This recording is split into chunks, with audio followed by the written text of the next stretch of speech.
सदी के सबसे महान योद्धा, जो 8 चिरंजीवियों में से एक है, जिसने अपनी ही माता का शीश काट लिया, जिसने पूरी पृथ्वी से 21 बार क्षत्रियों का संहार किया धर्म की रक्षा के लिए, जो भगवान विष्णु के दशावतारों में से एक है।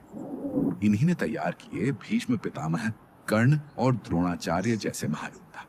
महाभारत के रणभूमि में जिनकी शिक्षा की गूंज थी, आज वे तप में लीन हैं और प्रतीक्षा कर रहे हैं उस अंतिम युद्ध की घड़ी की, जब समय उन्हें पुकारेगा और वे उठेंगे भगवान कल्कि को युद्ध कला सिखाने। तो चलिए जानते हैं उस दिव्य अवतार की कथा, जो ब्राह्मण भी था और योद्धा भी भगवान विष्णु के छठे रूप परशुराम की। हे गाइस, अब मैं रिएक्ट करने वाली हूँ ऑन भगवान Parashuram, the immortal warrior waiting for कल्कि avatar, Mahavatar Parashuram by Bhaktavatsal production. Wow, exciting. So before I start, hello, I'm Monali Naik. Welcome to my channel, नखरे वाली मोना। और अगर आपने मुझे अभी तक सब्सक्राइब नहीं किया होगा तो please to subscribe my channel. So let's go. एक ऐसी भूल जिसने इतिहास को मोड़ा और जन्म दिया भगवान परशुराम को, आर्षियार्चिक, तप और तेज का प्रतिरूप। एक दिन वे गाड़ी राजा के भव्य दरबार पहुंचे, स्वर्णिम आभा, राजसी वैभव, और उसी क्षण उनकी नजर पड़ी राजा की कन्या पर। क्षण भर में ही आर्षि के होठों से निकला विवाह का प्रस्ताव।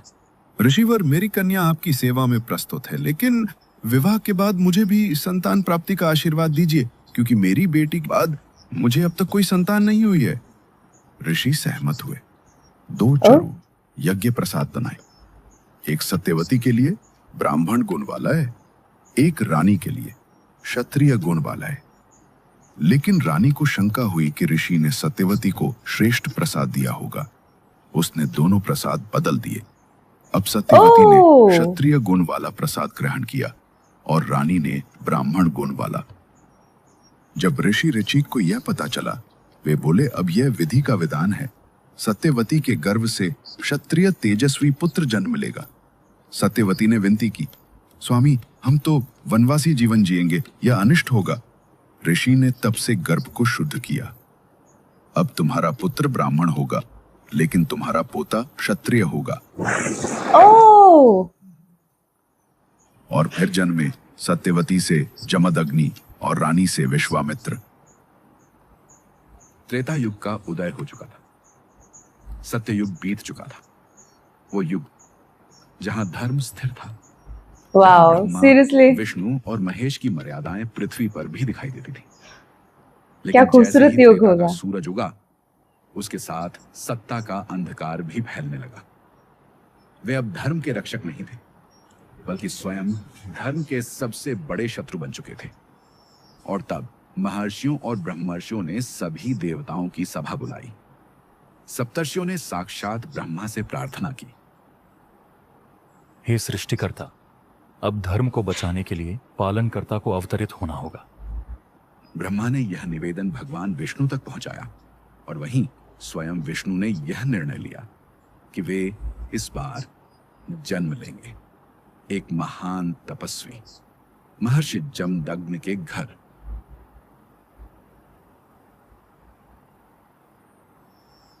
सत्ययुग पीछे छूट चुका था, लेकिन उसकी शांति, तप और ब्रह्म तेज अब भी जीवित थे।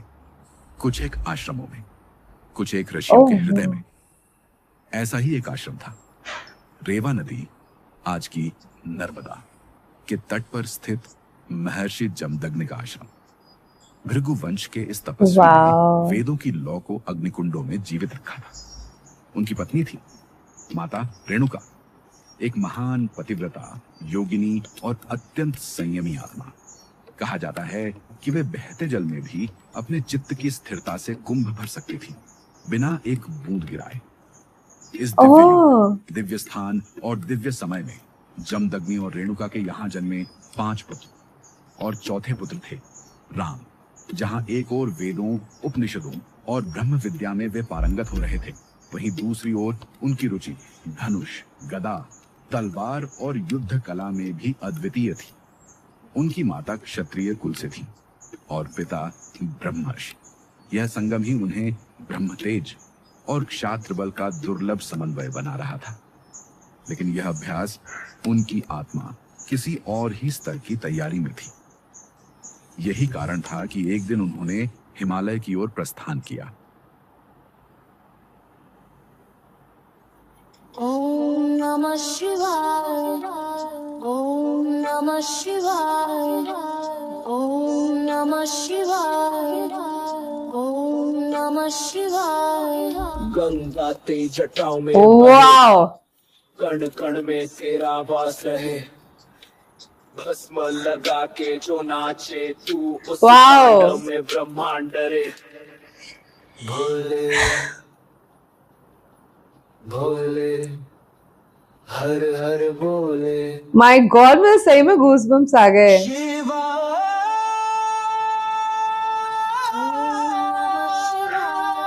वाओ,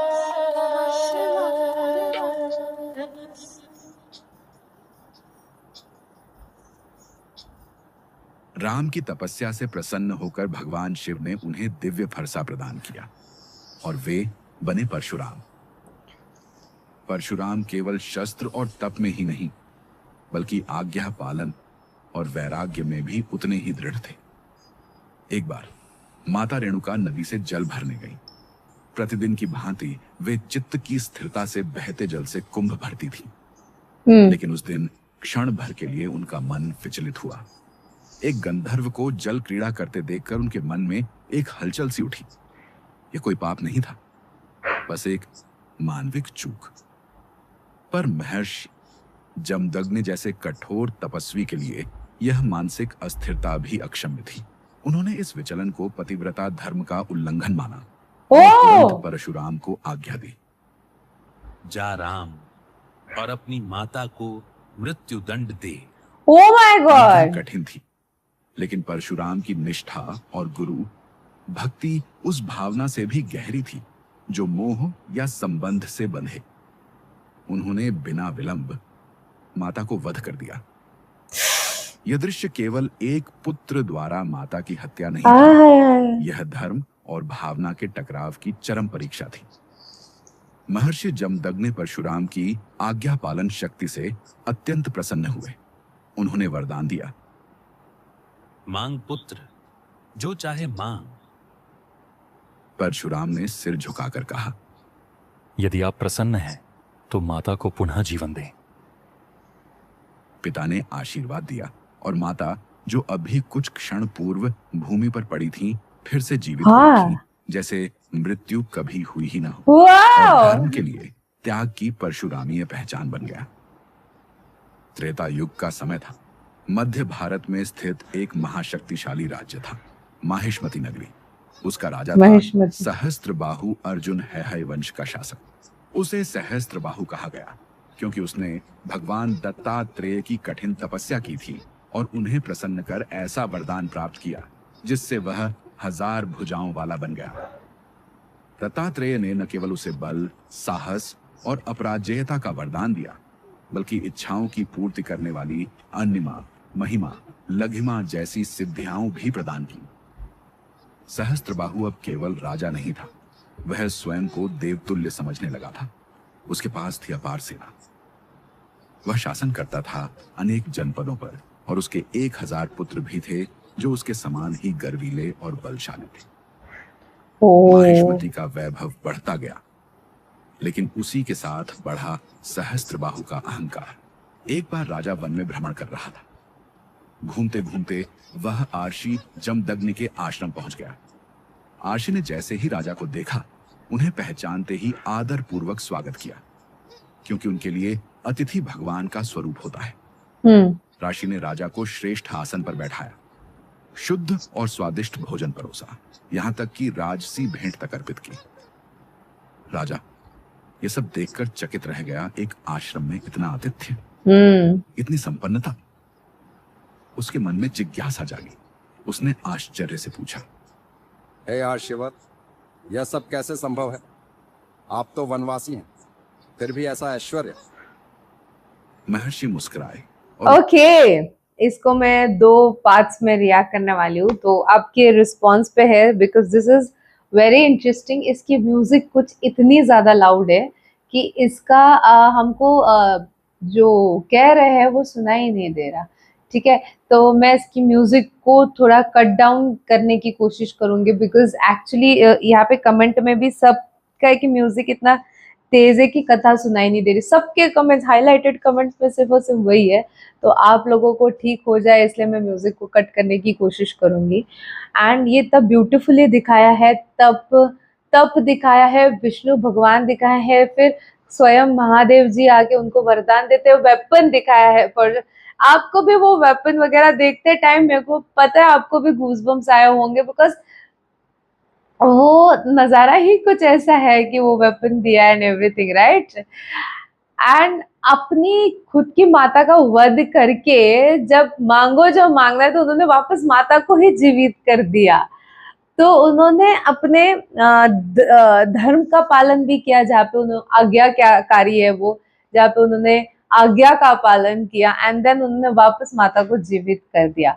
ओह वाह, मेरे को लगता है मेरे को आगे और भी गूज़बम्स आने वाले हैं of course.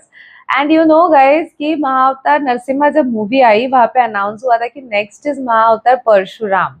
So that is also going to be crazy कि क्यों बताने के लिए बहुत सी चीजें हैं। इन्होंने जीरो से स्टार्ट किया था कि कैसे उनका जन्म हुआ से सारी चीजें, राइट। सो बताने के लिए, जानने के लिए, एंड ये हिस्ट्री हमारी इतनी वास्ट है, मुझे लगता है इस पे जितने वीडियोस बना उतना कम हो जाएगा। मतलब मेरे को चाहिए कि आप लोग ऐसे वीडियोस को सबको सपोर्ट करें, मुझे भी करें, ताकि मैं और भी ऐसे वीडियोस लेके आऊं, क्योंकि ये हिस्ट्री इतनी वास्ट और इतनी रिच है कि हमारे खुद के लोगों को नहीं मालूम कि ये हिस्ट्री कितनी रिच हिस्ट्री है हमारी। तो ये पता होना चाहिए लोगों को। तो आप मुझे कमेंट सेक्शन में नीचे जरूर बताना, जितना हो सके लाइक कमेंट शेयर से भर दो गाइस, हो सके तो सुपर थैंक्स भी देना, मेरे चैनल की ग्रोथ के लिए हेल्प हो जाती है। बाकी परत मिळालेचा, बाय।